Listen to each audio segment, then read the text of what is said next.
ওর উপরে শারীরিক নির্যাতন করে যে পুকুরের মাঝখানে ফেলেছিল, সেখানে আমরা যাই, গিয়ে দেখি হাত দিয়ে যখন তোলা হয় তখন দেখলাম যে প্রথমে হাত দেখা যায়, সব জায়গায় দাঁত দিয়ে কামড়ানো দাগ জানোয়ারের মতো ব্যবহার করেছে। শনিবার থেকে নিখোঁজ ছিল, যাচ্ছিল একটা বান্ধবীর বাড়িতে। আপনারা জেনারেল ডায়েরি করেছিলেন, কিন্তু তারপরেও কি পুলিশ তখন কোনো পদক্ষেপ নেয়নি? থানার পুলিশ কোনো পদক্ষেপ নেয়নি, তদন্ত করতে হয়তো আমাদের মেয়ে বাঁচিয়ে আনতে পারতাম। শান্তনু মণ্ডল, জানা যাচ্ছে তিনি বিজেপির নাকি মণ্ডল সভাপতি, তার ঠিক কি ভূমিকা? ফাঁসি চাই, আমরা সবাই চাই ফাঁসি হোক। বারুইপুরে 12 বছরের নাবালিকার সঙ্গে ঠিক কি ঘটেছিল, নানা প্রশ্ন, পুলিশের ভূমিকা নিয়ে প্রশ্ন।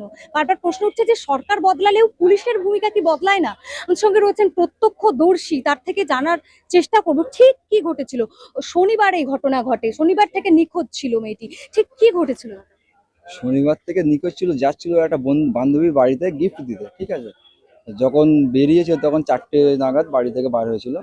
যখন সন্ধ্যা হয় বাড়ি থেকে যখন সে ফেরেনি, তখন তার আমরা সবাই বাড়ির লোক আমরা সবাই খোঁজাখুঁজি করতে থাকি যে এতক্ষণ লেট হলো, আসলো না। তার বান্ধবীদের কাছে যাওয়া হয়, তারা বললো আজকে আমাদের সঙ্গে দেখা হয়নি বা আমাদের কাছে আসেনি। তখনই আমাদের সন্দেহ হয়। তখন আমরা আরো আশেপাশে কয়েকটা বান্ধবীদেরকে জিজ্ঞাসা করা হয় বা আত্মীয় স্বজনকে জিজ্ঞাসা করি, তা বললে কেউ এখানে আসেনি, ঠিক আছে। তারপরে আমরা যখনই সন্দেহ হয়, আমরা তখন আমাদের এলাকার যে স্থানীয় যে সিসি ব্যক্তিগত সভা, তো মানে আমরা দোকানে দোকানে সব- দোকানে ক্যামেরাগুলোতে আমরা চেক করি। চেক করার পরে দেখতে পাচ্ছি যে 4:27 নাগাদ ও আমাদের এরিয়া হাট থেকে ক্রস করছে, যাচ্ছে একা হেঁটে হেঁটে। মানে তারপরে বান্ধবীর বাড়ি যাচ্ছে? হ্যাঁ, বান্ধবীর বাড়িতে যাচ্ছে। তারপরে আর একটা ক্যামেরাতে দেখি মানে 4:42 ও হেঁটে হেঁটে যাচ্ছে। কিন্তু যে সেকেন্ড ক্যামেরা যেটা দেখেছি, ফার্স্ট ক্যামেরা থেকে সেকেন্ড ক্যামেরাতে যাওয়ার দূরত্ব প্রায় 2 থেকে 3 মিনিট সময় লাগে, কিন্তু ওখানে গ্যাপিং ছিল 15 মিনিটের। তখনই আমাদের সন্দেহ হয় যে যা হয়েছে এর মাঝখানে কিছু একটা হয়েছে। তখন আমরা আশেপাশে আরো তার আগে পিছিয়ে মানে 1 ঘন্টা আগে 1 ঘন্টা পরে ক্যামেরা আমরা বললাম যে একটু রেকর্ডটা একটু ভালো করে দেখো।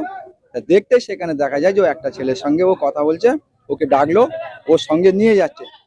তো নিয়ে যাওয়ার পর যখন ওকে ও তো মাথায় টুপি দিয়েছিল, আমরা ওকে চিনতে পারিনি। ওর সঙ্গে আর একটা ছেলে ছিল, তাকে আমরা চিনতে পেরেছি। তাকে আমরা ফোন করে জিজ্ঞাসা করলাম, করার পরে সে বললো হ্যাঁ ওই ছেলেটার নাম তো অমুক, তা ওর বাড়ি ওখানে। তখনই আমরা যাই ক্যাম্পে গিয়ে ক্যাম্পের পুলিশ নিয়ে ফাঁড়ির পুলিশ মানে ফাঁড়ি যেটা আপনারা বলছেন, ফাঁড়ির পুলিশ নিয়ে ওর বাড়িতে যাওয়া হয়। তখন প্রায় বাজে রাত 1:30 গেলে ওর বাড়িতে যখন ডাকাডাকি এর কর। আগে কি থানায় আপনারা ডায়েরি করেছিলেন? হ্যাঁ, যখন খোঁজাখুঁজি চলছে তখন আমার থানায় তারা কমপ্লেন কখন করেছিলাম। সেটা? তখন ওটা 10:30 10:30টায় ডায়েরি 10:30 করেছেন, ডায়েরি সেটা করেছে বারুইপুর বারপুর থানাতে? থানাতে, আমাদের থানা আচ্ছা। বারপুর। তখন থানাতে ডায়েরি করার পরে ক্যাম্পে পুলিশ নিয়ে আমরা ওর বাড়িতে যাই। বাড়িতে গিয়ে ওকে ডাকাডাকি করার পর ওয়াইফ আসে, বললো বাড়িতে নেই। তখন আমরা পুলিশ ভিতরে গিয়ে দেখে যে বাড়ির মধ্যে এক কোণে বসে মানে পালানোর চেষ্টা করছিল। তখন পুলিশ ধরে নিয়ে ওকে বাইরে এসে জিজ্ঞাসাবাদ করলে অনেকক্ষণ পরে ও প্রথমে যেমনই victim বলে যে আমি জানি না, করিনি কিছু, তখন আমরা ওকে বললাম অভিযুক্ত যে মানে যে কেসটা মানে যে কিডন্যাপিং করেছে, হুম। সে প্রথমে বললো আমি জানি না, করিনি। তখন আমরা ওকে সিসি ফুটেজ দেয় যে তোর সঙ্গে যাচ্ছে, কথা বলছে, এই তো প্রমাণ দেখ। তখনই ও এবারে স্বীকার করে যে হ্যাঁ আমি নিয়ে গিয়েছি, আমার কাজ ছিল শুধু নিয়ে যাওয়া, নিয়ে আমি ওদের হাতে তুলে দিয়েছি। তা ওরা কে বললো আমি ও কাউকে চিনি না। প্রথমে ও মিথ্যে কথা বলেছিল, তা আমি বললাম কোথায় নিয়ে গেছি চল। তো বললো রেল। তখন বাজে প্রায় 4টে বাজে, 3:30 4টে বাজে। আমরা খোঁজাখুঁজি অনেক করেছি, করার পরে পেলাম না, ওকে আরেক জায়গায় নিয়ে যায়, সেখানেও গিয়েছে, পাইনি। তখনই পুলিশ ফের ওকে নিয়ে ফাঁড়িতে আসে, এসে ওকে মারধর করে, জিজ্ঞাসাবাদ করে। বললো আরো 4-5 জনের নাম বলে, তাদেরকে তুলে আনা হয়। তার মধ্যে 2জনকে তুলে আনা হয়েছিল বলে ওরা এবার ও এর নামে দোষ দিচ্ছে, এ ওর নামে দোষ দিচ্ছে। এই করতে করতে তো এক সময় ওরা স্বীকার করে যে হ্যাঁ এক জায়গায় মেয়ে আছে, সেফ আছে, ওকে 2-1 দিন পরে বিক্রি করার জন্য আমরা দরদাম হয়েছে 5 লাখ টাকা, এরকম একটা দাম হয়েছিল, ঠিক আছে। তা আমরা বললাম চল কোথায় আছে নিয়ে যাবি চল। তখনই বাজে সকাল 7টা, তখন বেজে গেছে। রবিবার সকাল 7টা তখন বেজে গেছে। তা আমরা ওকে নিয়ে যাই, ওখানে গিয়ে খোঁজাখুঁজি, ও একদম যে জায়গাটা যে পুকুরের মাঝখানে ও ফেলেছিল, যেখানে মেরে ওর উপরে শারীরিক নির্যাতন করে যে পুকুরের মাঝখানে ফেলেছিল, সেখানে আমরা যাই, গিয়ে দেখি একটা একটা পুকুরের পাশে মানে ওকে ফেলে রাখে, বস্তার মধ্যে ফেলে রেখেছিল, ঠিক আছে। তা আমরা বস্তাটা দেখতে পাই, দেখে ওর মধ্যে প্রথমে বস্তাটা আমরা যখন তুলি, বস্তা থেকে মানে বেরিয়ে গেছে, বস্তাটা খালি ওঠে। তখন ফেরেও বলছে যে খোঁজো, এখানে খোঁজো, হয়তো এখানে পাবে। তখনই আমরা নেমে যখন এরকম পুকুরে, নোংরা পুকুর, ড্যাম জমেছিল, আগাছা হয়েছিল, হাত দিয়ে যখন তোলা হয় তখন দেখলাম যে প্রথমে হাত দেখা যায়, দেখলাম বিক্ষিপ্ত অবস্থা, ওর উপরে শারীরিক নির্যাতন, সব জায়গায় দাঁত দিয়ে কামড়ানো দাগ, চোখ টোক দিয়ে, নখ দিয়ে মানে নুচে নিয়ে জানোয়ারের মতো ব্যবহার করেছে। তখনই সঙ্গে আমাদের পুলিশ ছিল, আমরা বললাম কি আমরা তুলবো, তো পুলিশ একটা অফিসার ছিল, ফাঁড়ির অফিসার, উনি অনুমতি দিয়েছে, হ্যাঁ ওরা তুলে উপরে রাখুন। তখন এবারে আমরা বারবার ফোন করি যে আপনি ফোর্স পাঠান, আপনারা ফোর্স পাঠান, এখান থেকে নিয়ে যেতে বলুন। তখন থানা থেকে কোনো ফোর্স আসেনি, কোনো পুলিশ আসেনি। ওই ফাঁড়ির যে দুজন ছিল, একটা অফিসার একটা কনস্টেবল, ওরাই ছিল। ওখান থেকে আমরা আবার ওদের অনুমতি নিয়ে আমরা আমাদের মৃতদেহটাকে নিয়ে উপরে আসি। আপনারা জেনারেল ডায়েরি করেছিলেন, কিন্তু তারপরেও কি পুলিশ তখন কোনো পদক্ষেপ নেয়নি? থানার পুলিশ কোনো পদক্ষেপ নেয়নি, ফাঁড়ির কি পুলিশ জানিয়েছিল আপনাদের? আমাদের কাছে সেরকম কোনো ইনফরমেশন দেয়নি আর আসেনি, আমরা ওটা জানি না। তো ফাঁড়ির পুলিশ একটা অফিসার ছিল আমাদের সঙ্গে, আর থানার যখন পুলিশ আপনারা এই যে সিসিটিভি ক্যামেরায় খোঁজ জারি করলেন, তখন পুলিশ ছিল সঙ্গে নাকি নিজেরাই না উদ্যোগ না, নিয়ে ওটা করলেন? আমরা নিজেরা উদ্যোগ, আমরা আমরা স্থানীয় ছেলেরা, আমরা মেয়ের পরিবারের আত্মীয় স্বজন সবাই নিজেরা উদ্যোগ নিয়ে আমরা ওটা করেছি। করে আমরা যখন দেখতে পেয়েছি যে এরকম একজনকে নিয়ে যায়, তখনই আমরা থানাতে কমপ্লেন করি। না, থানাতে তার আগে কমপ্লেন করেছিলাম, তখন তখনই ক্যাম্পের পুলিশকে নিয়ে ক্যাম্পের গিয়েছে। পুলিশকে নিয়ে গিয়ে আমরা ওই বাড়িতে যাই। গিয়ে তখন আমরা ওর মারফতে আমরা আমাদের মেয়েকে উদ্ধার করি ওখান থেকে, পুকুর থেকে। আচ্ছা, তো তাহলে কি মনে হচ্ছে এখন পুলিশ যদি প্রথমেই আপনাদের অভিযোগটা অনুযায়ী পদক্ষেপ করতো, মেয়েটা থাকতো? যদি প্রথমেও পুলিশ, থানার পুলিশ যদি আমরা যখন কমপ্লেন দেওয়ার পরে ওরা যদি তাড়াতাড়ি যদি কোনো এই কাজে ওরা তদন্ত করতো, হয়তো আমাদের মেয়েকে আমরা হয়তো বাঁচিয়ে আনতে পারতাম। থানার পুলিশের এর জন্য কিছুটা গাফিলতি ওদের রয়েছে। ওরা ফার্স্ট স্টেপ যদি পদক্ষেপ নিত, তাহলে হয়তো আমরা বাঁচিয়ে নিয়ে আসতে পারতাম। একটা নামও এটাতে উঠে আসছে, শান্তনু মণ্ডল। জানা যাচ্ছে তিনি বিজেপির নাকি মণ্ডল সভাপতি। তার ঠিক কি ভূমিকা? তিনি নাকি অভিযুক্তদের থানায় বলেছেন ছেড়ে দিতে, মানে মানে ক্যাম্পের পুলিশকে নাকি বলেছেন ছেড়ে দিতে, এমন অভিযোগ উঠে আসছে। শান্তনু মণ্ডলের ব্যাপারটা আমি তো সঠিক জানি না, তবে ও সকালে আমাদের সঙ্গে ছিল, যখন যে আমরা যখন মেয়েটাকে উদ্ধার করি, তখন ওই যে ছেলেটার উপরে যে মানে আসামি যে কিডন্যাপিং করে, তাকে মারধর, হালকা মারধর করা হয় বললে। আনন্দ সরকার। না, ওটা ছিল ওর নাম গুলি, ওর ভালো নামটা আমি জানি না। আনন্দ সর্দার ওদের সঙ্গে ছিল। ও যে কয়েকটা নাম বলেছিল গুলি, তাদের মধ্যে আনন্দ সর্দার ছিল, আরো 3-4টে নাম বলেছিল, তা আমার এখন মনে নেই। হ্যাঁ।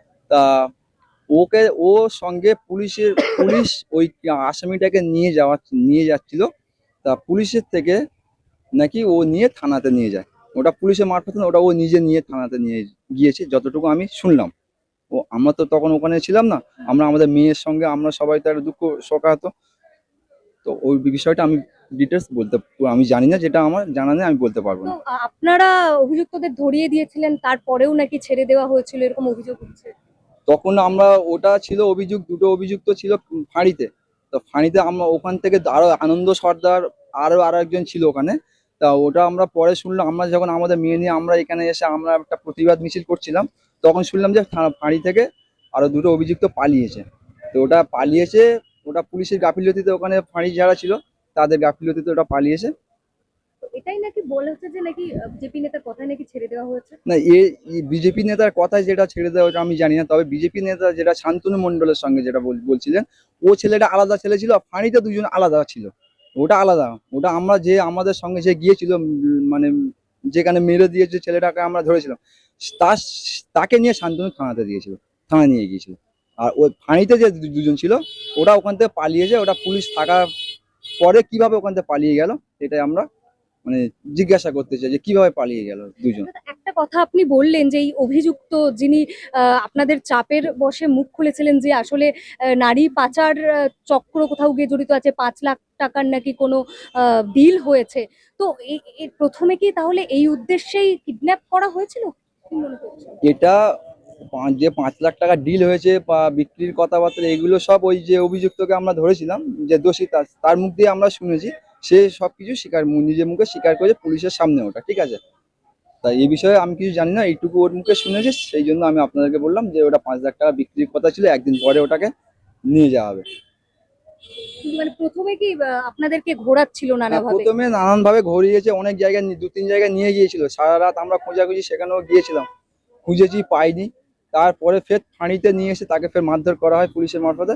তখনই সে মানে স্বীকার করে যে হ্যাঁ অমুক জায়গায় আছে, মেয়ে সেফ আছে, আমাদেরকে বলে সেফ আছে।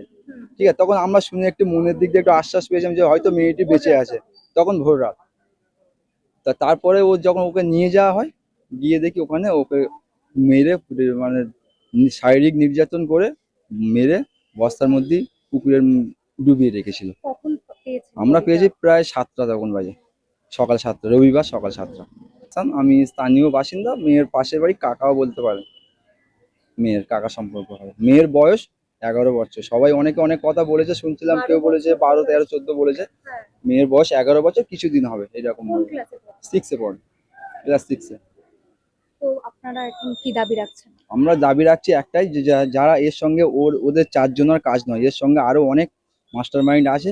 সবাইকে তদন্ত করে, পুলিশ ইনভেস্টিগেশন করে সবাইকে কঠোরতম শাস্তি, মানে ফাঁসির দাবি, মৃত্যুদণ্ড, ফাঁসি চাই। আমরা সবাই চাই ফাঁসি হোক আগামীতে, যাতে না এইরকম ভাবে আমাদের এলাকাতেও, আমাদের এলাকা কেন, সারা ভারতবর্ষে না যেন এইরকম কাজ তারা করতে পারে, সেইভাবে তাদের সেই রকম শাস্তি দাবি আমরা চাইছি, ফাঁসি। 5-এ পা দিল ইনস্ক্রিপ্ট। এই 5 বছরে আমরা আমাদের সাধ্যমতো শ্রম, নিষ্ঠা এবং সাহসে ভর করে চালিয়ে গেছি আমাদের সাংবাদিকতা। এক্সিট পোলের মিথ্যাচার ফাঁস করেছি আমরা। গিগ শ্রমিক, পরিযায়ী শ্রমিকদের কথা বারবার তুলে ধরেছি আমরা। প্যালেস্টাইন, বাংলাদেশ নিয়ে কথা বলেছি আমরা। বাংলাদেশের শাটডাউনের দিনগুলিতে প্রবাসী বাঙালিদের তাদের পরিবার পরিজনের খবর দিয়েছি আমরা। নাগরিক সাংবাদিকতা চালিয়ে যেতে গেলে চাই নাগরিকদের প্রত্যক্ষ অংশগ্রহণ। তাই আমরা ডোনেশন ব্যবস্থা চালু করেছি। স্ক্রিনে দেওয়া এই কিউআর কোডে আপনারা আমাদের যে কোনো অঙ্কের মূল্য পাঠাতে পারেন। আপনাদের অনুদান আমাদের নিজেদের কাজ এগিয়ে নিয়ে যেতে সাহায্য করবে।